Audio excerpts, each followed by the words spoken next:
Hi, everybody. Good morning to those of you who are on the West Coast of the United States, like I am. My name is Cliff Coleman. I'm a family physician in Portland, Oregon. I'm the faculty in the Department of Family Medicine at Oregon Health and Science University here. I take care of patients at a federally qualified health center clinic in town, and I attend on our inpatient service for the past 17 years or so. So good morning if you're on the West Coast, and good afternoon and good evening if you're somewhere else. I'm really pleased to be here. I can't believe this is the 21st annual IHA Health Literacy Conference. I think I've been to probably 14 or 15 of them now, and I'm just really proud to get to be a part of this one today. So I'm really pleased to be here. I spend about a third of my time teaching medical students about professionalism, ethics, and communication. Finding that you cannot untangle those three things. And then I spend about half my time as the chair in compassionate communication in our Center for Ethics here on campus. And I'm going to talk today about COVID-19 vaccine hesitancy in a way that maybe we haven't talked too much, at least in recent conversations. Kind of thinking about it through a health literacy lens. And I really appreciated the comments and the talk earlier from Damaso Reyes, really framing this issue in important ways that we need to be discussing much more frequently. I think my talk will line up very well with that one and hopefully not be too much overlap, but will give us some ideas for the discussion that's to follow. So I don't have any financial conflicts to disclose. Here are the session objectives for this morning. First off, to define just what is vaccine hesitancy. So we have a shared language there. Describe some ways that health literacy can influence vaccine hesitancy, and specifically talk a bit about why COVID-19 in particular has been hard for many people to really understand, process, think about, make decisions about.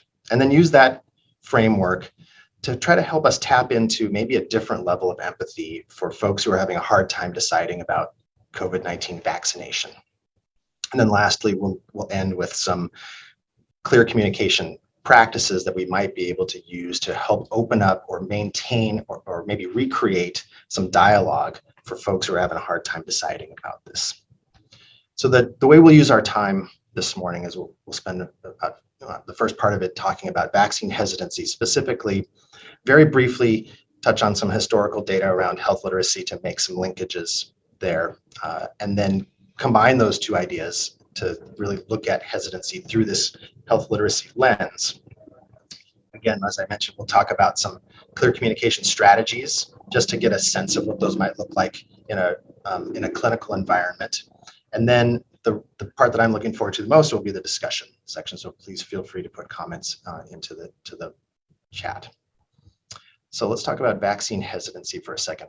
I've got a picture here to remind me that I want to stop and pause for just a second. This is a picture of a place called Haystack Rock off the coast, off the Oregon coast in a town called Cannon Beach. And I've got it here just to remind me that there's a couple of important things we should talk about before we get into the discussion. The first one is that I just really want to acknowledge the fact that the pandemic has had really painful and lasting effects on a lot of us. And I just want to, we'll be talking about that. We'll be talking about COVID-19 and the pandemic and vaccinations. And for some people, this could raise some strong emotions. So I just want to acknowledge that. And if you need to take some space for yourself, please feel free to step away from the talk. The second thing I want to say is that this issue around vaccine hesitancy has been really divisive. And part of the theme, one of the main themes that I want to talk about today is helping us kind of reopen lines of communication. So I want to be really conscious about not falling into some of the rhetoric and some of the us versus them kind of conflict around this issue that's come up, and I'm gonna highlight in my talk here. So when we get into the discussion section, I'm going to kind of honor that by not assuming that anybody who's joining this morning shares my beliefs or my values around the COVID-19 vaccine, and I would ask you to do the same. With that, we're going to listen to a 10-second clip of a person describing why he doesn't want to get the COVID-19 vaccine. Yeah, I'm not going to get the COVID vaccine. I don't feel like I don't know. I just feel like I'm good. I don't need to. I take vitamins and whatnot, and I'm pretty healthy, so. So as a clinician, I have heard hundreds and hundreds of very similar arguments or rationalizations about why people don't want to get the vaccine. And I think it would be really easy for myself and maybe for many of us to be judgmental for this person, thinking about his level of understanding, the way he rationalizes his decision. I think it's easy to judge him. What I'm going to ask us all to do is to really suspend any of those feelings of judgment and to try to replace that with curiosity and to try to ask ourselves, why is it that this person feels the way they do? Where did they get their beliefs and their values? So that we can try to open up a dialogue. So let's define vaccine hesitancy, and we'll define it this way as any delay in acceptance or refusal of vaccination despite the availability of the vaccine. So basically, anybody who's having a hard time deciding whether or not they want to, if they want to get the vaccine, or if or having a hard time deciding not to get it. Either way, we'll call that hesitancy. And I'll just point out, it's been brought up to me that some people have proposed a different term called vaccine equity, and we're really talking about different things here. So vaccine equity is more about ensuring access to vaccine services.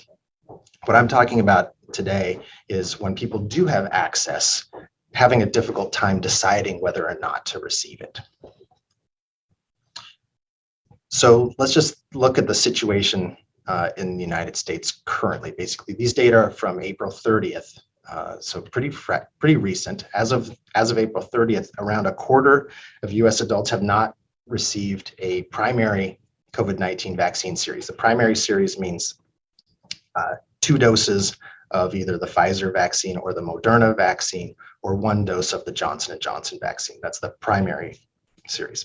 So this means a quarter of our adult population has either had no vaccine or has had one of the two-shot series. And this is separate from boosters. Of the people who've had their primary series, about half of them have not received a first booster. And if we look at older adults, about 31% of people 65 and over who are eligible for a booster have not yet had a single booster. So there are a lot of people out there who are partially or unvaccinated, and we're going to think about them a little bit more carefully here. So this vaccine hesitancy idea is a spectrum, and you can see in this slide that way over on the left, there are a group of people who are willing to accept all recommended vaccinations in general. And over on the right, there are a group of people who are going to refuse all of recommended vaccinations. But there's a bunch of things happening in the middle here, and this is the area that we want to work in today, I believe. People who are having a hard time deciding whether to accept or reject a recommended vaccine. There's a bunch of reasons why people choose or having a hard time deciding. We could talk about each of these individually. When I said I wanted us to be curious about why people say what they say and do what they do, some of that is that we need to kind of perhaps drill down into it. What are the reasons behind vaccine hesitancy, and really try to avoid this idea of thinking about it as kind of a monolithic entity. Now, as mentioned, as Damaso Reyes kind of mentioned earlier, there's this distinction between misinformation and disinformation. And I'll use the way the CDC has framed or defined these terms somewhat differently. We can think of misinformation as really factually incorrect information, but that's not being used kind of maliciously or with malintent, as opposed to disinformation. And we've seen many disinformation campaigns that are active currently, which is really false information being used for malicious reasons. And for the purposes of our talk today, I want us to set aside the disinformation campaigns and really focus in on that misinformation, people who have information that's factually incorrect, but that they're not using for malintent. Now, why is this important, right? Well, so if people are having a hard time deciding about receiving a vaccine, that obviously has potentially very serious health consequences for them and their families and the people that they're around. And so that's one very important part of this. And then the other side of it is that there are lots of consequences for those of us working in the healthcare sector as well. And as was alluded to earlier today, there's this whole wave of professional burnout that's been associated with vaccine and vaccine hesitancy specifically. And so we're seeing headlines like the ones I'm showing you here, like vaccine refusers risk compassion fatigue, or as a doctor in a COVID unit, I'm running out of compassion for the unvaccinated. As one ICU nurse put it, I can't find my empathy anymore, right? So if we're losing a sense of empathy, that's obviously bad for patients and their families, but it's also really bad for the healthcare work professionals ourselves, right? So we've got sort of two sides of this dynamic that we should be paying attention to and trying to tend to here. This is Dr. Kizzmekia Corbett, who you probably know was the lead at NIH, whose team developed the Moderna COVID-19 vaccine. And here's what she said. She said, when you label someone as hesitant, it's disregarding the fact that there's a reason why the person has decided not to get the vaccine. There are always reasons. So here we have, the highest vaccinologist, kind of in the land, who's saying, hey, this idea about vaccine hesitancy, we got to get curious about it. So what I'm going to do is I'm going to try to frame vaccine hesitancy in a very simplistic way. There are other models that are available out there that are a little bit more involved, but I'm going to kind of frame it as sort of these four overlapping concepts. We'll talk about health literacy and how that's a big piece of this. Closely related to that is this idea of trust. And then on the two sides here, some themes that came up and that were asked actually by participants in the session before this one, issues around religious beliefs and values and political beliefs and values. Now, I think that individual healthcare professionals and even systems and organizations don't really know what to do about religious and political beliefs and values. And I'm going to just propose for today that we just set those two aside for a different discussion. And we focus in on and we simplify things even more. We talk about just health literacy and trust and how those two things interact with each other to produce some portion of the vaccine hesitancy that we see out there today.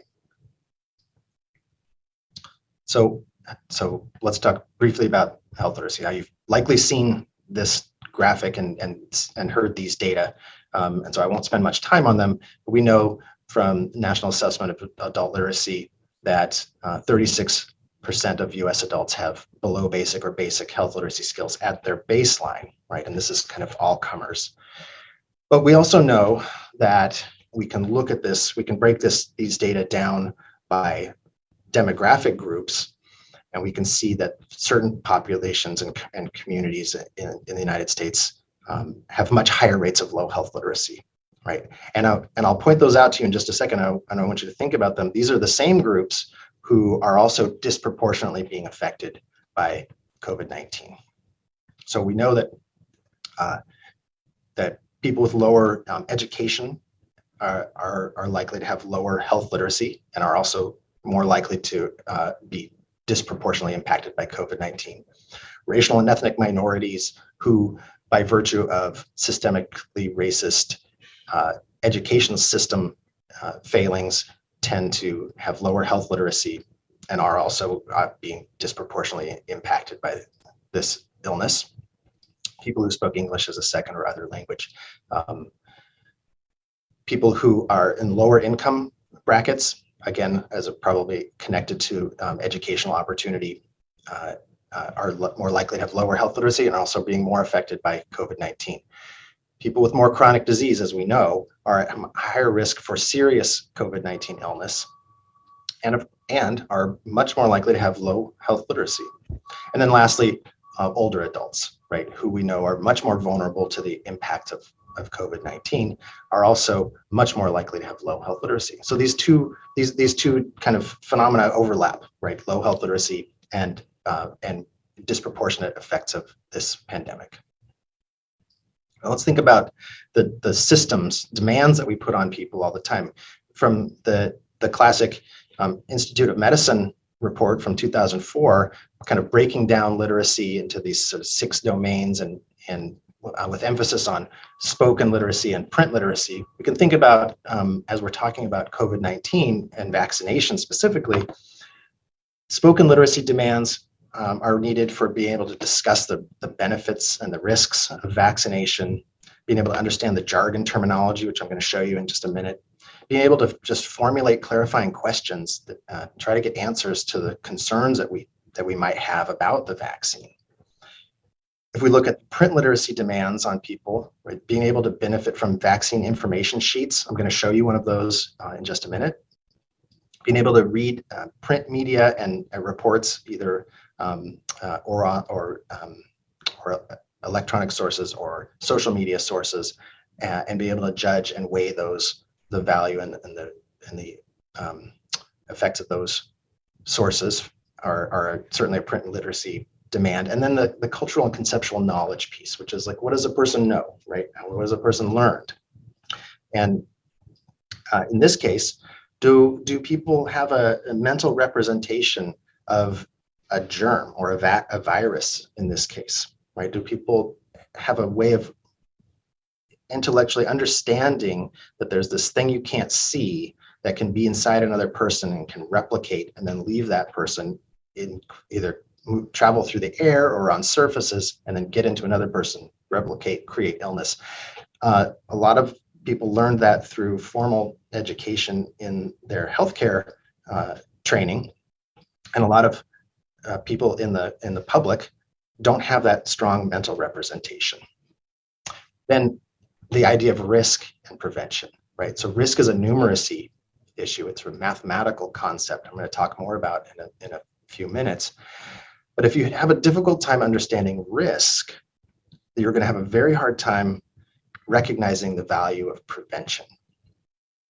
So we'll get back to that in just a minute. We could even become even more specific, and we could talk about vaccine literacy, which this group of researchers had described as vaccine literacy as occurring when the skills and abilities of people align with essentially the availability of vaccine services in the community. I would say it occurs when a person's health literacy skills are aligned with availability of vaccine. Those health literacy skills and abilities, though, are very dependent on numeracy. And numeracy, again, being the basic use of math and numbers, is going to be a really critical barrier, I believe, to being able to convey ideas about risk and prevention.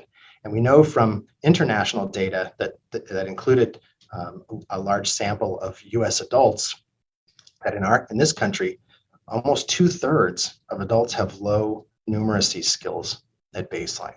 We'll talk more about what that means for these conversations in a minute. So let's kind of combine these now, and let's look at vaccine hesitancy through this health literacy lens a bit more carefully. Now, this group, I like how they phrase this. They said that think about what really just happened when the pandemic hit, right? The arrival of a first in a lifetime pandemic created a sudden, need for average people to find and process large amounts of complicated and rapidly evolving information. Isn't that true, right? I think as a doctor, I've been struggling with trying to just cope with the volume of information coming in and constantly changing, and being able to keep up with it. Now, part of that is that the public and all of us have really had to adopt a lot of new language, the jargon terminology, antibodies, boosters, close contacts, droplet, endemic, exposure, hygiene, immunizations, incubation periods, isolation, monoclonal antibodies, outbreaks, pandemic, quarantine, risk, right? Shedding, social distancing, transmission, variant, virus, so much language, right? So fast and so quickly. Like many of us, right, have gone to school for a long time to try to learn to use language like this. And suddenly the lay public is scrambling to try to integrate this new vocabulary into their ability to think and have conversations about this new scary thing that's happening. Before the pandemic hit, we could look at what did people know about viruses and vaccines. So if we look at a study from 2018, a nationally represented survey of US adults found that half of the adult population believed that antibiotics kill viruses as well as bacteria, which is not true. Antibiotics kill bacteria, but don't kill viruses. So even pre-pandemic, we were starting from a place of pretty limited knowledge around vaccines and viruses. A year before the pandemic hit, a nationally represented survey, a different survey, asked people some true or false questions about influenza and the flu. And of the 5 questions they asked, 28% of this sample got all 5 true false questions wrong, including the question about the flu vaccine can cause the flu, which it cannot. So you can see that we were starting from a place of limited knowledge to begin with. Then we can think about what's happened to knowledge over the course of the pandemic. The Annenberg Public Policy Center has done an interesting series of surveys, again, nationally represented surveys of US adults. And they've surveyed folks back in March and April of last year, then again in June, and then again in November. And they asked kind of 4 basic questions here that I think are really, really important to understanding vaccine hesitancy. The first question they asked was, do you know that the vaccines are effective? And what they saw was that as of November, over a quarter of adults in the United States did not know or believe that the available vaccines are effective at preventing the COVID-19 illness. So think about that. If you are someone who doesn't believe or know that the vaccines work, are you likely to accept one when one's offered, right? Especially if you've heard things concerning about side effects or other things, right?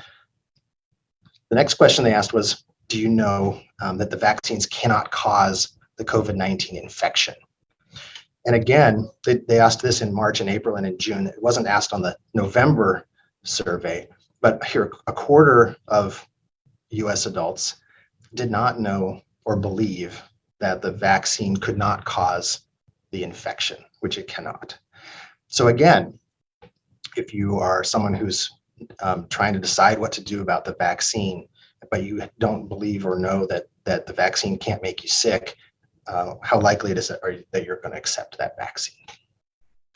They asked, do you know that it's safer to get the vaccine than it is to get the illness? And once again, as of last June, a quarter of adults did not know or believe that it was safer to get the vaccine than the infection. So once again, you think about as we're offering vaccination, and if you're one of these, 24% of US adults, and you're concerned about what the vaccine may do to you, how are you going to decide to actually accept it? And then the last one they asked was, do you know that the vaccines don't change a person's DNA? And once again, over a quarter in this nationally represented sample did not know or believe that the vaccine would not change a person's DNA, which it does not. Again, how is that person then going to be willing to accept receiving the vaccine? Part of the problem has been the way we've been trying to educate people. The types of education tools that we've used have not been very effective, and the messaging has been confusing, which I'll talk about in a minute. Here's just one really blatant example of an educational tool that I think is not that helpful. This is a picture of the Pfizer vaccine information sheet. I could have chosen the Moderna or the Johnson & Johnson. I just picked this one. But this thing is 9 pages long and very techno heavy. It's really got a lot of dense information in it. I plugged into the text into an online readability calculator just to get a sense of the sentence structure here, which it estimated that you would need somewhere between a 12th and a 19th grade reading level in order to read and understand this thing on the first pass through it. Well, we know that the average adult in the United States is reading at around an 8th grade reading level. And so we know that roughly half of the population reads below 8th grade. So we already know that the sentence structure of this thing is going to be challenging. Not to mention the fact that it's really full of quite intense jargon that is pretty off-putting. And I'll admit that when I picked this thing up to read it for myself as a patient, I read through part of it and then I stopped because I didn't feel like it was providing me with useful information. So the ability to understand is really closely linked to the ability to trust. And this is really playing itself out, I think, in this vaccine hesitancy issue for us. As of last August, a nationally represented survey of US adults said that about half of them said it's pretty hard to make sense of all the information about COVID-19 vaccines. I agree with that. They also said that the changes in the recommendations, the fact that the recommendations keep changing makes them feel confused, and it lowers their confidence in the recommendations that they're hearing from officials. And I read that as it lowers their trust. In that Annenberg public policy survey, they asked people, of the folks in that survey who said that they probably were not going to get vaccinated, they asked them why. What are some of the reasons why you probably are not going to get vaccinated? And here are the top 5 reasons that people cited. They were allowed to choose more than one, so you can see these numbers don't add up to 100%. But people said things like, the vaccine's still too untested, it's too new, I'm waiting to see what happens. I'm worried about allergies or side effects that I've heard of. I don't trust the government, I don't trust the scientists, I don't trust the vaccine manufacturers. Or like the man in the video clip that we saw, I'm just not concerned. And I would say that these are all health literacy reasons. Now, in studies when we've looked at health literacy status and knowledge or attitudes about COVID-19 or the vaccine, what we see is that people with lower health literacy are generally less knowledgeable about COVID-19 symptoms and how to prevent the illness. They're less able to find and understand information about COVID-19 online, more reliant on social media sources for news and information, less worried about the illness, less likely to adhere to prevention behaviors like face coverings, and more likely to believe in misinformation or in conspiracy theories. So what do we do with this? How do we move forward? A study came out this week that said that essentially the number of people who are adamantly opposed to receiving a COVID-19 vaccine hasn't changed in the past year. That percentage of the population hasn't budged. So how can we reopen some dialogue in this situation?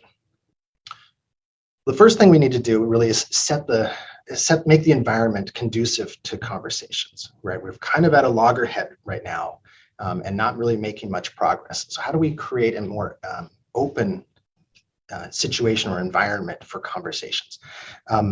This author, Gary Finnegan, who wrote in the Guardian newspaper just last month, said this, which I think is really important. He said, we need to work on reducing the quote unquote cost of changing one's mind about vaccination. And that's really, really important. The cost to a person's ego, if someone says, I don't want the vaccine, or I don't plan to get it, to try to flip and change a mind around that, it comes with a cost to a person's ego. And I feel like we have not been great about anticipating that and developing approaches to people which allows them to preserve their ego and to feel open enough to engage in dialogue. And so that's what I'm gonna propose. I'm gonna show you some ways that I might try to do that in my clinical practice, and then we can talk about them. The first thing to start with then is this notion then that all of us are going to have a hard time understanding and keeping up with the information, right? So going back to our basics, our kind of health literacy roots, right, and thinking about that universal precautions approach, we as a healthcare system and the public health system in general haven't done a great job of using that universal precautions approach. So we need to use that as our foundation. The thing that individual healthcare professionals have struggled with is this idea of staying open to another person's perspective and beliefs, and that's that idea around cultural humility, right? Can I stay open to differences in opinions, differences in beliefs, differences in values? And then, so I might say this to a patient. In fact, I say this pretty much every time I'm in clinic.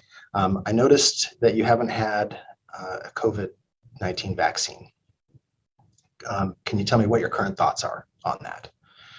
So this is really trying to be very neutral and create a space where we can talk, which is not from a starting point of me saying, you must, you need to, I would like you to, etc. But me starting from a place of, you're the expert in you, can you tell me what your thoughts are?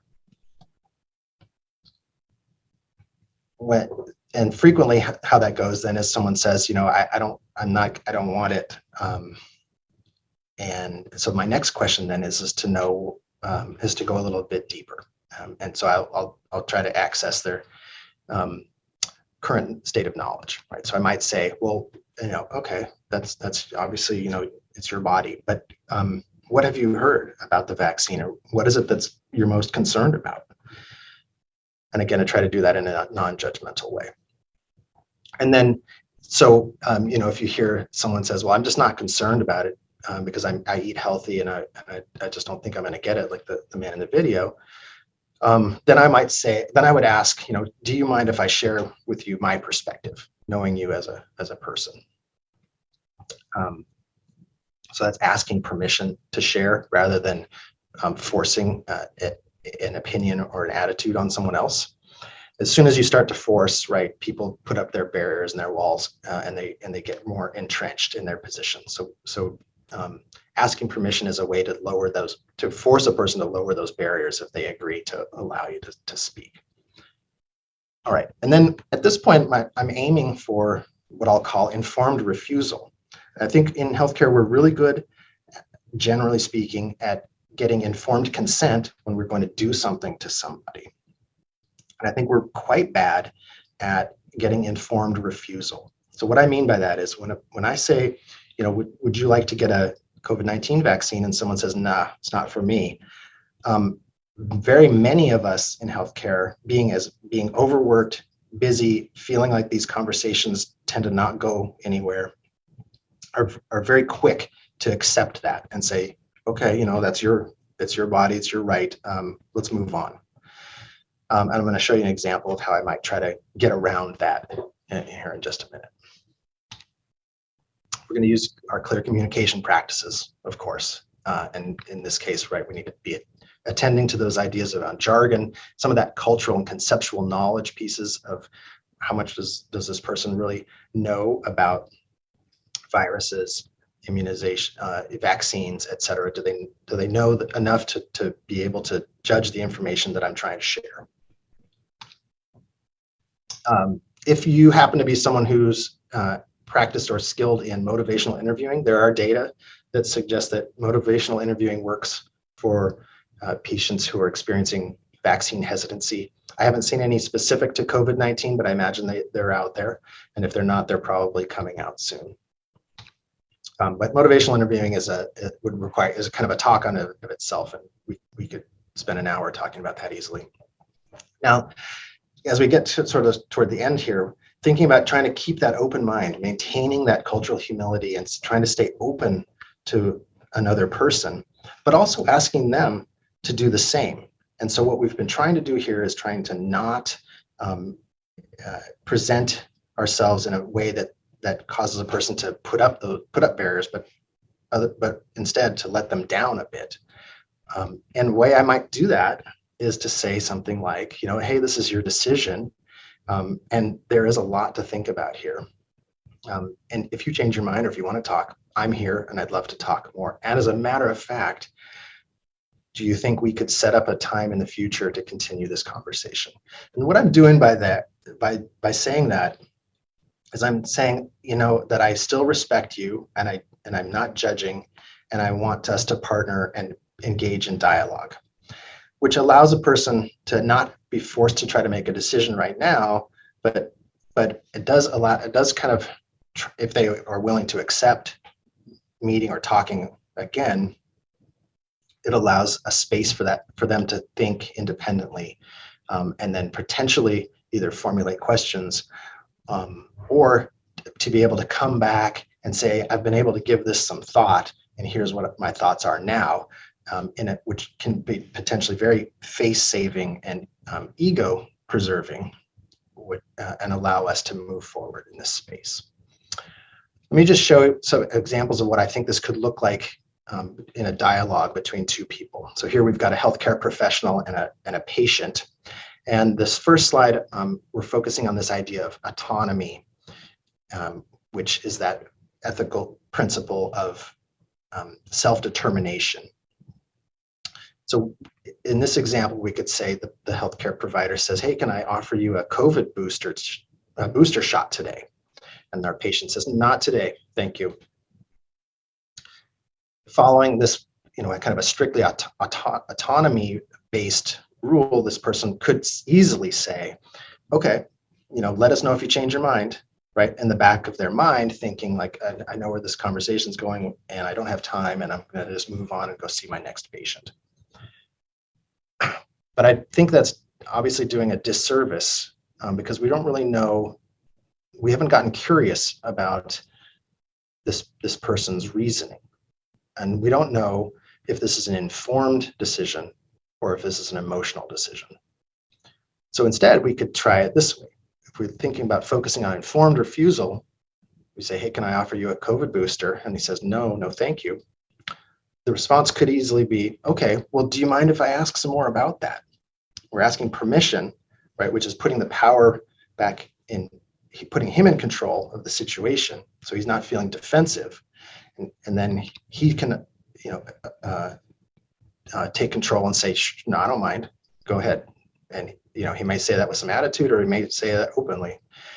The next thing is to continue the permission process, right? Well, do you mind sharing why you don't want the shot?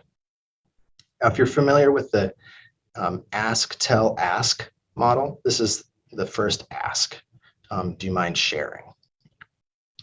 And maybe he says, well, I've had my 2 doses. Now they say people are still getting COVID.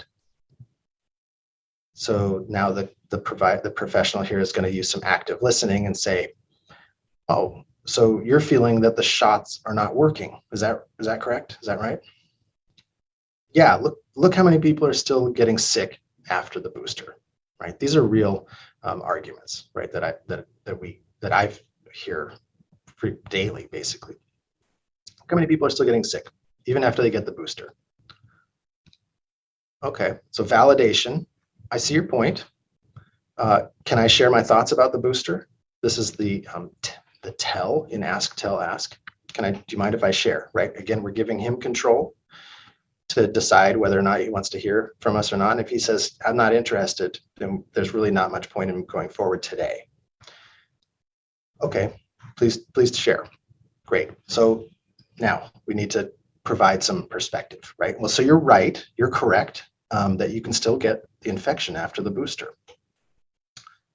The great thing about the booster, though, is that if you've had the booster and you end up getting COVID, you're much safer from ending up in the hospital or from dying, right? So you're creating some factual information. Okay. Hopefully, what this is doing is planting a seed, right? I don't think we should assume that we're going to suddenly change this person's opinion and they're going to do that quick pivot and say, yes, give it to me right now. But we're lowering the cost of that, making that decision and making that flip. And we're planting the seed and this idea in this person's head and creating space for them to stay open to this newer idea. So then we're kind of closing. Okay, so I hope you'll think more about getting the booster to help keep you safe. So what the clinician has done here is not forced him to make a decision right now, which is very likely going to create resistance, but kept that door open, kept the conversation open. And I hope you'll think more about it, which allows him that ability to go off and say, hey, I've thought about it. Okay, I'll go think about it. And then, of course, since this is a health literacy conference, we have to do teach back, right? So thank you. Now, so I can make sure that I've done my job well, could you please tell me in your own words why I'm recommending a COVID booster for you? And that's the final ask and ask, tell, ask. So I think that's one way that this could play out. Let me now just recap and then we'll get into some discussion. So here were our session objectives. We wanted to define COVID-19 vaccine hesitancy, which we've decided is a person having a hard time deciding either to accept or to refuse the vaccine.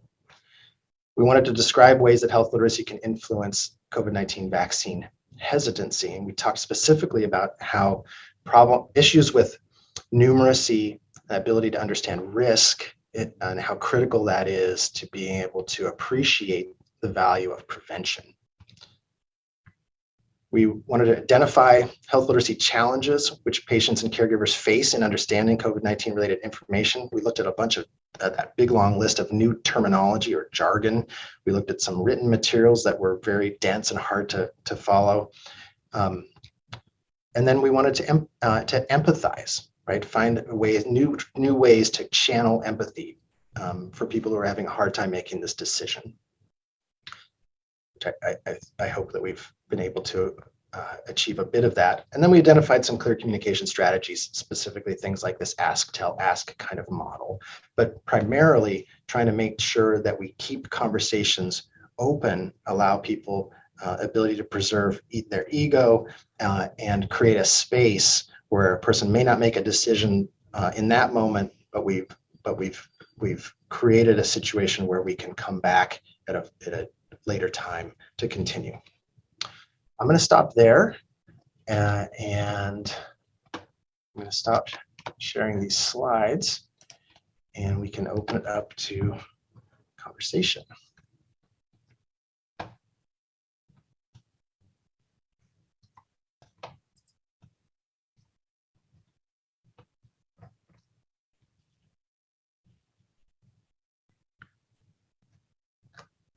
And now I need to get into the questions because I don't have anyone moderating for me. So bear with me just a second here while I pull those up. Okay, so I've got them in kind of order here. First question, how does pandemic fatigue weigh into ongoing vaccination, communication, and promotion efforts? For example, what can we do to engage people who receive the primary series and potentially even the booster, but who may just feel that future shots are not necessary. Pandemic fatigue is real. And I think that, I think Damaso Reyes touched on this in the earlier session, this idea that information changes. And we haven't done a good job at all of helping the public recognize the sort of scientific process and the fact that we are constantly adding new information and adjusting recommendations based on that. So the public has a pretty limited understanding of that process, and it's pretty common for people to think that hearing the results of a study, for example, are the truth. But in reality, of course, right, we're always trying to approximate and get closer to the truth. And in the pandemic, what we saw was that each new piece of information changed the recommendations in a dynamic way. So we were trying to react as best we could with the information we had, and as we added information, we're changing. In this case, that gets really old when you're a person who's now had, let's say you've had 4 vaccinations, and all of a sudden the new data is coming out that says the vaccines are not protecting us anymore, and a new booster is being developed. That's hard to handle if you didn't have that framework, that understanding, that sort of scientific process to begin with. So I don't know how we retroactively go back and fix that issue, but Damaso Reyes suggested that we try to help prepare people for that, and that kind of information way in advance, which I think is a really brilliant idea. The second question on here is advice on how to debunk false information that many people listened to from doctors and nurses on YouTube. How do we debunk that false information? That is really tough, and Damaso Reyes touched on this really eloquently this morning, in that we have certain I guess people whose voices, right, come through louder than others, and who people pay attention to. And of course, we know that if I come into a situation with certain beliefs, I'm much more likely to focus in on, pay attention to a message that aligns closely with the beliefs that I've come into the situation with, right? So if we have a handful of influential, quote unquote, leaders in healthcare, whether they're healthcare professionals who are promoting messages that are far off kind of the mainstream messaging, how do we cope with that? And I thought Damaso Reyes had a good way of dealing with that, which was sort of saying, I hear what this one person is saying, and then that seems to make a lot of sense to you because it fits in well with your understanding of the situation. But here are this whole bunch of other experts who are saying something pretty different, and let's look at what's going on here. So I think that was a great approach there. Let's see, the next item here. I'm interested in how much vaccine side effects affect vaccine hesitancy. People do get really sick from the shots, including boosters. Many people cannot afford to take sick days. Very true. The stats about more people getting the primary shots than boosters makes me wonder if people are less willing to get sick from the shot after having the first series. I think that's probably certainly true. I've definitely had people say to me that they had reactions after their primary series and that they've decided not to get the booster anymore.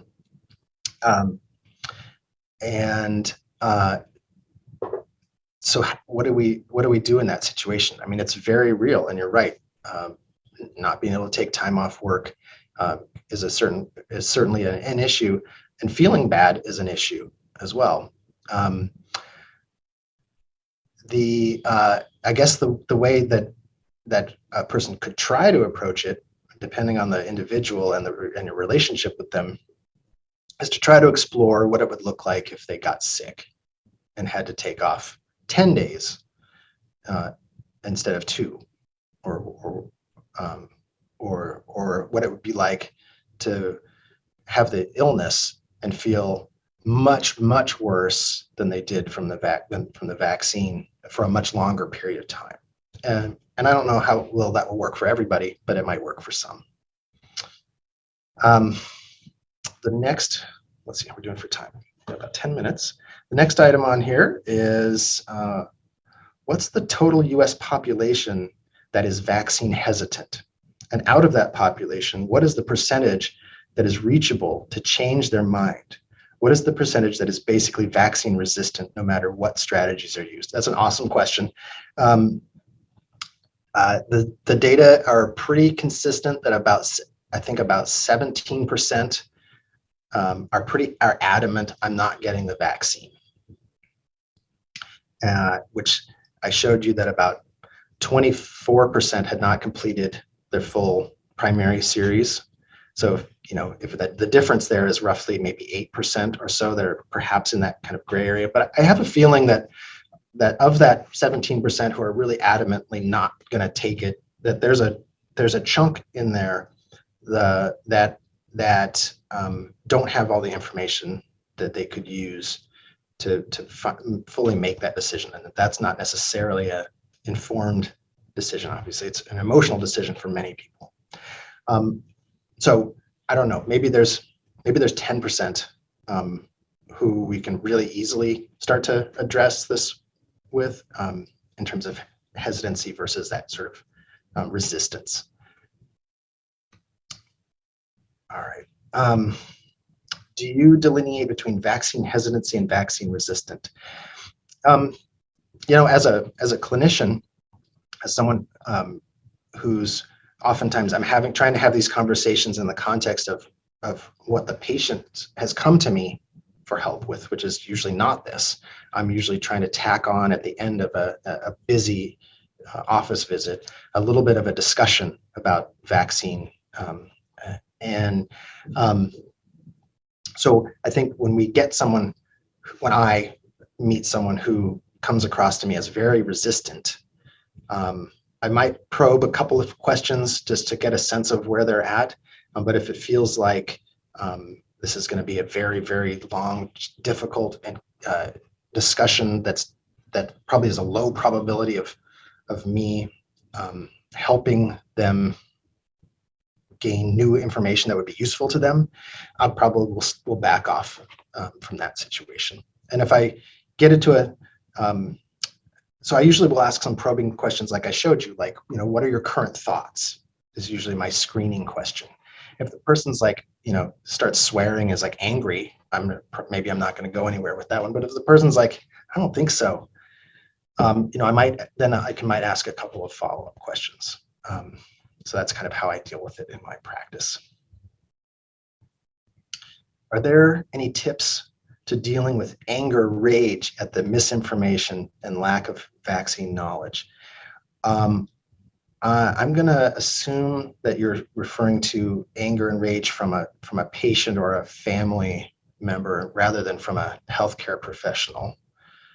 But I'm not sure if that's what you're asking.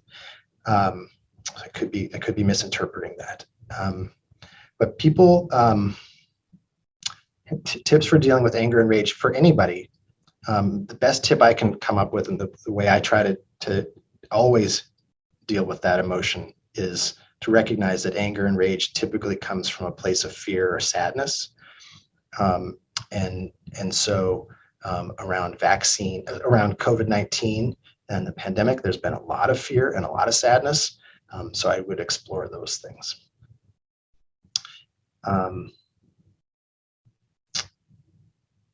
How do you address the concerns of those who think the multiple boosters are financially motivated by the pharmaceutical companies? Wow, that's a great question. That's a big question just in general, like just healthcare in general. Like lots of people interpret much of what we offer as kind of financially driven. I haven't had any of my personal patients bring this up about being concerned that the boosters are just another way to make money. So I don't have a off-the-shelf answer for that. but I think it's a very legitimate question. I'll have to think about that one. We have about 4 minutes left, so I'm just going to keep going here. I feel that some of the reasons people are hesitant are easier to address. I think one of the most challenging ones is the conspiracy theory one. What are some ways to respectfully engage with loved ones, colleagues, patients, and internet strangers alike in a productive way when conspiracy theories are a major part of vaccine hesitancy? It's really hard. Those are belief systems that that kind of defy logical approaches and typical forms of reasoning, and usually I think will most often will require a fairly trusting, well-developed relationship to get into. So I guess I would say and of course I have lots of patients who've come to me who strongly believe in conspiracy theories about COVID-19 vaccine. So this has happened to me many times. I guess I would first try to assess the person's openness to information. Are they seeking clarification? Are they seeking more information? Do they want to know my opinion? Or do they want me just to know what they believe is happening? And if they're open, right, then there's a little bit of an entree, and we can start to kind of use the process that I described as trying to open that door a little bit further. But if it's mostly me saying, tell me what your thoughts are, and then they're really kind of adamantly getting into the conspiracy theories, it's not going to be easy to have a productive conversation in that first moment. So we might try to plant a seed and then invite a follow-up discussion at a later time, but super challenging. What resources are out there to deal with religious and political beliefs that impact vaccine hesitancy?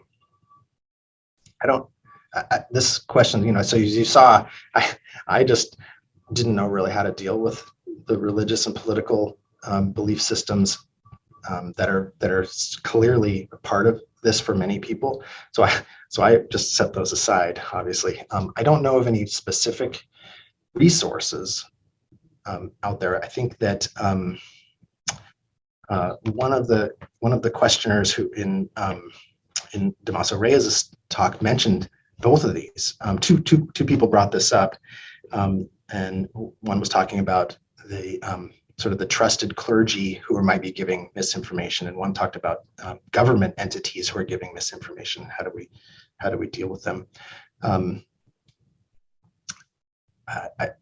don't know how we do that. We have to do we need a more robust public health, integrated public health system that's well funded and well organized, which we don't have in this country, and other countries do. It'd be really interesting to see how they maybe have dealt with these issues in other places. We got a couple minutes. These are great questions. Thank you so much. The next one on my list is, some would consider vaccine hesitancy different for those fully vaccinated but not boosted versus those who have not been vaccinated at all against COVID-19. What percentage of the fully vaccinated, non-boosted population do you believe have high education, high health literacy, but are questioning the efficacy of a booster based on viral genetic coding derived from the original virus over 2 years ago, and more than 20 variants have emerged since? Wow, that is a very deep question, and I'm probably not going to be able to do it justice in our 1 minute remaining here. I think that very highly educated people have a hard time understanding all of the details around COVID-19, because the information is quite different than most information that people, unless you're trained as a clinician or a healthcare professional, it's just really new. There's a lot of it. There's a lot of it that's contradictory. and it's coming really, really fast and changing quickly. So I would say my feeling about it is that even people with high education and high health literacy are going to struggle to make sense of this information. And what percentage of that population of people who went through the primary series but then are choosing not to get the boosters, I don't know, but I think we all will struggle, I guess, is my final point there. And I think I have to end there. It's 11 o'clock. I really appreciate these questions. There's a bunch I think that I didn't get to, so I apologize for that. But thank you so much. I hope everyone has a really great rest of the conference. And thanks for your time and attention.